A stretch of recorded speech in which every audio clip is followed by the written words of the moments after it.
the station that's on your side. News 12, first at 5, continues.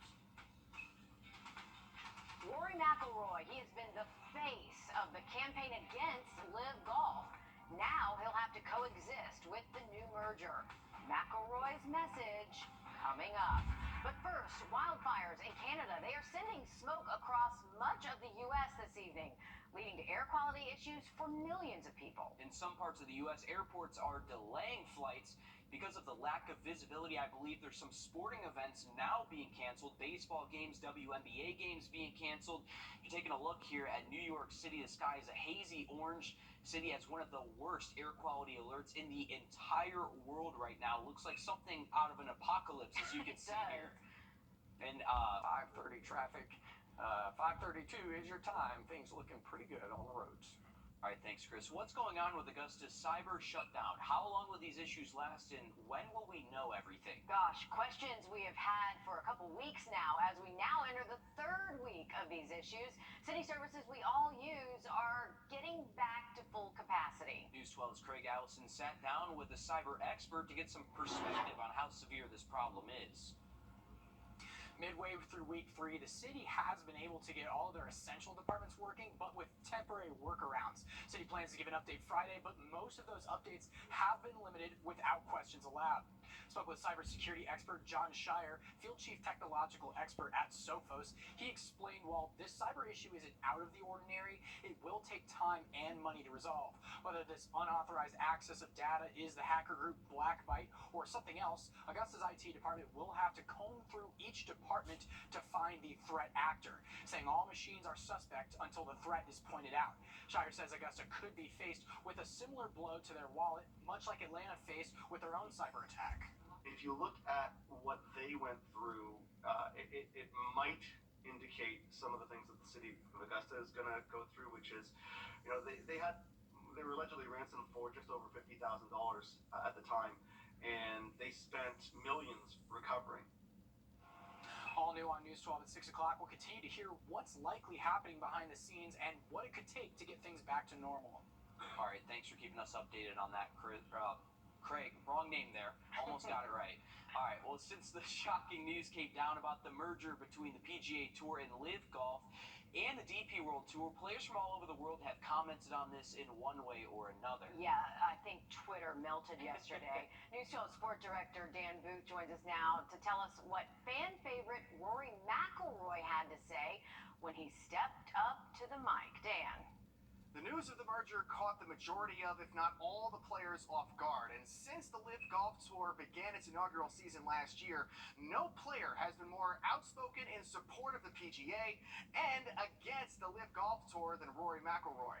Rory and the rest of the players who decided to turn down massive contracts worth tens or even hundreds of millions of dollars from Live Golf found themselves in a tough position where they don't know if they can trust PGA Tour Commissioner Jay Monahan, the person who drew the line in the sand against the Saudi-backed Live Golf Tour and their public investment fund. When speaking with reporters today, Rory addressed whether or not the players that stayed with the PGA should be compensated financially. It's hard for me to not sit up here and feel somewhat like a sacrificial lamb and, feeling like I've put myself out there and this is what happens. Again, removing myself from the situation, I see how this is better for the game of golf. There's no denying that. But for me as an individual, there's just going to have to be conversations that are had. Rory went on to say he believes there should be consequences for the players who left the PGA to join Live. In a memo to PGA Tour members, Jay Monahan stated that Live Golf players will have a path to get back to their respective tours, but no formal process has been set yet. All right, it has been quite the controversy that will continue. Officials report a rise in violent crime across the state stemming from gangs. The Georgia Gang Investigators Association estimates there are more than 1,000 gangs in metro Atlanta alone, and they're connected to 70 to 80% of the crime. Our State House reporter Abby Kasora shares how the GBI is using modern technology to find out where they are and connect them to crime in the area. Gang recruitment is on the rise. Latest numbers show more than 71,000 gang members across the state. And now that school's out, police say you can expect more gang recruitment and more crime. Is this the best move I can make? Make your next move your best move. Make your next Orrin Hudson, chess champion and the founder of Be Someone. If your opponent play E5, play bishop to Charlie 4. Hudson joined a gang as a teenager, but a chess mentor gave him another way. In my teens, making bad choices, mostly associating with the wrong people, and just following the follower. Now he uses his nonprofit as an after-school and summer program to give teens a productive outlet. Gang stuff is only you're going to either be killed or get locked up in jail. You have two options.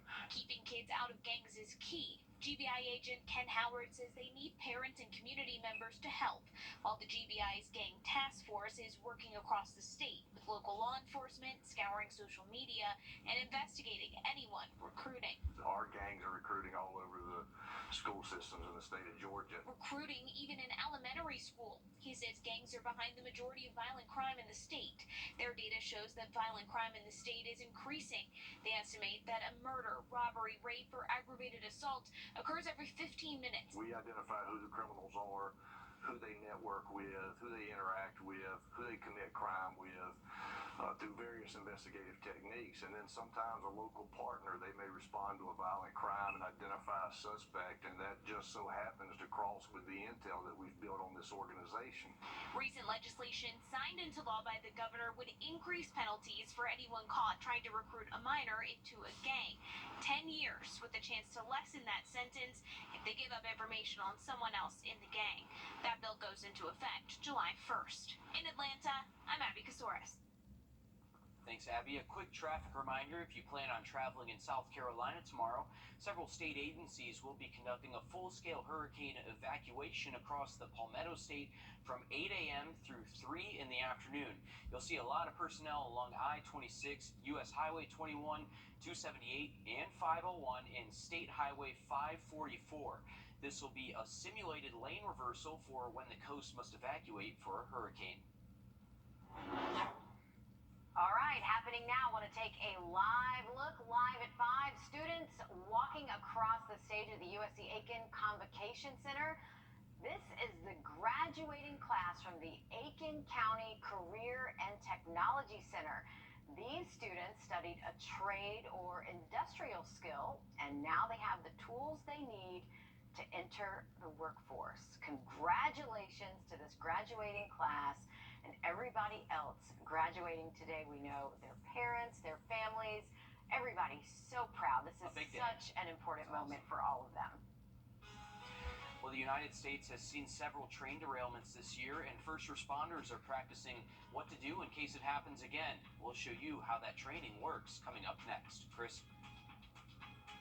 And it was a hot one out there today, but nothing too unusual for this time of the year. The high of 90 at Busch Field was exactly normal for this date. There are a couple of thunderstorms on radar. We'll track those and take a look at your cooler weekend forecast when we come back. Diamond 7 in Thompson. Tomorrow the average high is 90. We're nowhere near that with a high of 83 tomorrow in Aiken, 86 in Millen, maybe 87 or so in Wrightsville. Here is your 7-day forecast. A beautiful day Friday with highs in the middle 80s. Low humidity for Saturday, 55 in the morning, only 87 for the afternoon high. A storm system comes in Sunday night and into Monday with an even better chance of rain. Thanks, Chris. In the wake of several train derailments this year, rail companies like Norfolk Southern are holding several simulations across the country to prepare first responders. Madeline Montgomery shows us how a specialized train helps them know what to do in case of a real emergency. An image burned into people's minds. The Norfolk Southern train derailment in East Palestine, Ohio that leaked thousands of gallons of toxic chemicals into the environment and displaced thousands. We have committed over $35 million to help the community recover and help the community thrive. Norfolk Southern's president also saying the transportation company is committed to safety anywhere the railway is. That's where this training comes in. It's about prevention, it's about mitigation, and it's about response. Last year, we had the lowest number of derailments on Norfolk Southern in the last 2 decades. and we can get better. Firefighters from East Point, College Park, and Hateville came out to East Point Yard to get their hands on a real train to learn how to handle emergencies that come about on a railroad.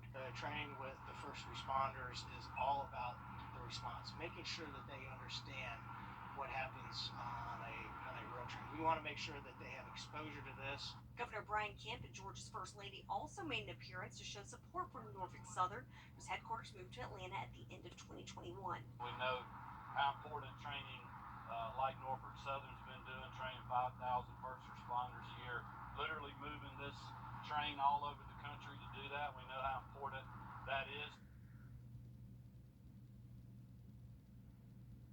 Norfolk Southern is doing 15 of these training sessions across the U.S. this year. Well, if you're looking for a Father's Day gift idea, how about improving his TV room? Well, coming up, we're going to look at a surround sound system to give Dad a home theater. Only 87 for the afternoon high. A storm system comes in Sunday night and into Monday with an even better chance of rain. Thanks, Chris. In the wake of several train derailments this year, rail companies like Norfolk Southern are holding several simulations across the country to prepare first responders. Madeline Montgomery shows us how a specialized train helps them know what to do in case of a real emergency. An image burned into people's minds. The Norfolk Southern train derailment in East Palestine, Ohio, that leaked thousands of gallons of toxic chemicals into the environment and displaced thousands. We have committed over $35 million to help the community recover and help the community thrive. Norfolk Southern's president also saying the transportation company is committed to safety anywhere the railway is. That's where this training comes in. It's about prevention, it's about mitigation, and it's about response. Last year, we had the lowest number of derailments on Norfolk Southern in the last 2 decades, and we can get better. Firefighters from East Point, College Park, and Hateville came out to East Point Yard to get their hands on a real train to learn how to handle emergencies that come about on a railroad. Training with the first responders is all about the response, making sure that they understand what happens on a rail train. We want to make sure that they have exposure to this. Governor Brian Kemp and Georgia's First Lady also made an appearance to show support for Norfolk Southern, whose headquarters moved to Atlanta at the end of 2021. We know how important training like Norfolk Southern's been doing, training 5,000 first responders a year, literally moving this train all over the country to do that. We know how important that is. Norfolk Southern is doing 15 of these training sessions across the U.S. this year. Well, if you're looking for a Father's Day gift idea, how about improving his TV room? Well, coming up, we're going to look at a surround sound system to give Dad a home theater. First Alert Radar. Call Southern Swag today, 706-294-0244. Father's Day is less than 2 weeks away. It's coming up Sunday, June 18th. Thank you for reminding me. All right, there you go. One of the hot gifts this year for Dad is anything electric. Dad loves gadgets, and they love watching movies and sports on a big screen TV. I mean, you pretty much can't go wrong with that. No, you cannot. Home theaters are popular right now, but they can be very expensive. Our consumer tech reporter, Jamie Tucker, takes a look and a listen at affordable options. What the Tech, sponsored by WOW Internet. A home theater starts with a big screen TV. There are endless choices from many brands. If you're looking for a big screen for Dad, try to stick to TVs that are OLED or QLED. Save some money and pick a 4K TV with a high refresh rate and lots of HDMI ports. These 4K TVs look great. They sound okay. They're so thin, it's hard to put really good speakers in them, so you really need a sound system. There are a lot to choose from. Roku has loaned me their sound system. The Streaming Bar Pro has Roku built in, so he doesn't need a streaming stick to get Netflix, Hulu, Prime, and other channels. Top Gun Maverick. It comes with a voice search remote control. The sound is far better from what I get from the TV speakers and is the first component to add to a media room. It isn't a complete surround sound system, but the Streaming Pro does have great sound that adds crisp audio with a lot more depth. The second piece in the surround sound system adds feel to what you're watching. Because with a subwoofer, you don't just hear it, you do feel it. Roku's Wireless Bass Pro connects to the soundbar wirelessly over Bluetooth. Took only a couple of minutes to install. That makes a difference in where it can be placed in the room. A subwoofer is a must-have for deeper sounds such as thunder, rockets taking off, and jet engines. And finally, we add a pair of rear speakers that prioritizes sound effects like music, rain falling. These are also wireless. Did I mention how great it is to eliminate wires? Once it's all put together, it sounds a lot like a movie theater experience. Some surround sound systems cost thousands of dollars. These are components that are between $150 and $180, and you can give them one at a time. So maybe a gift for Father's Day, birthday, and Christmas. And it sounds better than I could capture on camera. That's What the Tech. I'm Jamie Tucker.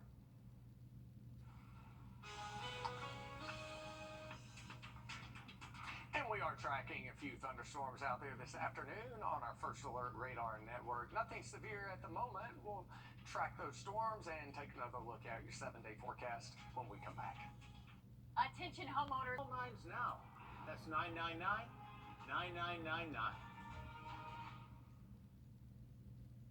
And we are still watching a few thunderstorms on our First Alert Radar Network. Nothing severe at the moment, but southern Burke County over into Jenkins County getting some heavy rain and some frequent lightning. This will head into Millen just before 6 o'clock in the next few minutes, and into Sylvania about 6:38, so about 45 more minutes.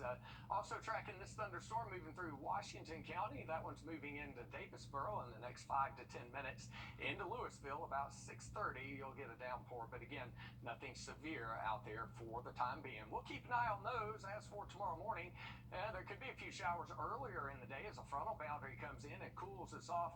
So the dog walk forecast may want to pack that umbrella just in case. It will be a cooler day, only 73 by 10 o'clock in the morning. At the lake, a northwest wind at 5 to 10. Water temperature has been warming up. Now it's 78. The actual high at the lake tomorrow, only around 80 degrees. A beautiful day in the wake of that front on Friday. Plenty of sunshine, low humidity, and 85 for the high. Into the 50s Friday night and into Saturday with highs only in the mid to upper 80s. All right, thanks, Chris. That's all the time we have. Stick with us. We have much more news, weather, and sports coming up after a short break on News 12 at 6 o'clock. We'll see you then.